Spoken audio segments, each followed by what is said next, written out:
Meghalaya honeymoon murder mystery में लगातार कई सारे चौंकाने वाले खुलासे हो रहे हैं, तो दूसरी तरफ राजा के परिवार वाले भी लगातार कई खुलासे कर रहे हैं। इस वक्त में राजा के भाई सचिन रघुवंशी हमारे साथ मौजूद है, सीधे उन्हीं से बातचीत करेंगे।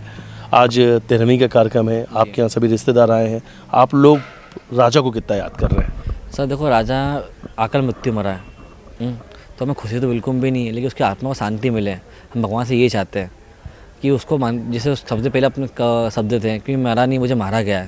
ये क्या पता कैसे मुंह से निकला और मैंने इसको लिखवाया और बेना बनवाया मैंने, तो ये कहीं ना कहीं जो आत्मा है ना उसकी अभी भी वो है कि मैं भैया कैसे मर गया। मेरे को तो जीने की इतनी आस थी, मैं जिम जाता था, कसरत करता था, सब कुछ करता था, लेकिन उस लड़की ने आज उसके प्यार के लिए कि उसके पापा को अटैक नहीं आया, उस चक्कर में उसने अरेंज मैरिज करी, लव मैरिज नहीं करी।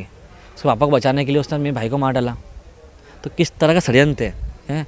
मैं तभी नार्को टेस्ट की मांग कर रहा हूँ कि नार्को टेस्ट की मांग की जाए।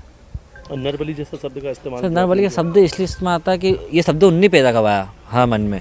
पापा ने उल्टे फोटो टांगी तंत्र मंत्र से, बेटी लेके गई थी उसको शिलोंग, वहाँ भी तंत्र मंत्र होता है मंदिर पे वाले। तो ये मतलब मैं क्या कोई भी इंसान हो वो सोचना मजबूर हो जाएगा इस बात के लिए कि बात आकाश से रही। तो आपको लगता है इसीलिए आपके भाई की बलि दे दी गई, आप ऐसा मानते हैं इसलिए सोनम ने ये बलि दी है? सर देखो, वो तो उनको पापा को बचाने के लिए उन्होंने मेरे भाई की बलि दे दी। उनके पिताजी की उम्र और आपके भाई की उम्र में कितना 60 साल के इंसान को बचाने के 30 साल के व्यक्ति को मार डाला। उस लड़की माइंड की तो साथ ही रह गया। वो 14 दिन इंदौर में लेके चली भी गई जिस टाइम पर इंदौर आक्रोश में था। उसमें हिम्मत कितनी है, इसलिए मैं नार्को टेस्ट की मांग कर रहा हूँ। नार्को टेस्ट सोनम के अलावा और किसका होना चाहिए? सोनम का, सबसे पहले सोनम का और राज कुशवाहा का किया जाए, उसके बाद सोनम बोलेगी तो अगले दिन का नाम लेती है उनका भी किया जाए। अच्छा, आज राजा की 13वीं है, लेकिन अब कई सारे तस्वीर भी सोशल मीडिया पे वायरल हो रही, मंगलसूत्र पहनाते हुए, सिंदूर से मांग में भरते हुए, ऐसे कई तस्वीर जब आप लोग आज देख रहे हैं। तो जो फोटो देखी उसमें से एक फ़ोटो भी ज़्यादा गौर किया मैंने कि जब मांग भराते हैं तो लड़की की मन में वो खुशी रहती है, तो मांग भरते उसके मन में खुशी बिल्कुल भी नहीं थी। हाँ, आप भी देखना फ़ोटो, मतलब मैंने वो फ़ोटो पर ज़्यादा गौर करा है कि ये जो 3-4 लंबे से होते हैं जिस टाइम इंसान उसको नोट कर सकता है। अच्छा, ये कहा जा सकता है ना कि सोनम कितनी सातिर थी, क्योंकि जिस तरीके से वो डांस भी कर रही थी, लगातार उसने कई सारे लहंगे पसंद किए, मेकअप के सामान खरीदे और शादी भी पूरी तरीके से एंजॉय कर रही थी, लेकिन कहीं ना कहीं उसके मन में चल रहा था कि बहज कुछ दिन बाद ही उसे हत्या करनी है।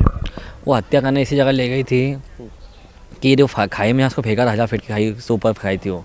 राजा की किस्मत थी कि 200 फीट पे बेचारा मिल गया, नहीं तो वहाँ से जिस जगह फेंका था वहाँ 2 दिन में कंकाल बन जाता कि वो इतने कीड़े मकोड़े इतने जानवर नीचे, क्योंकि बॉडी तो मिल ही नहीं पाती, और इसके जो इसका मिशन था वो सक्सेस हो जाता।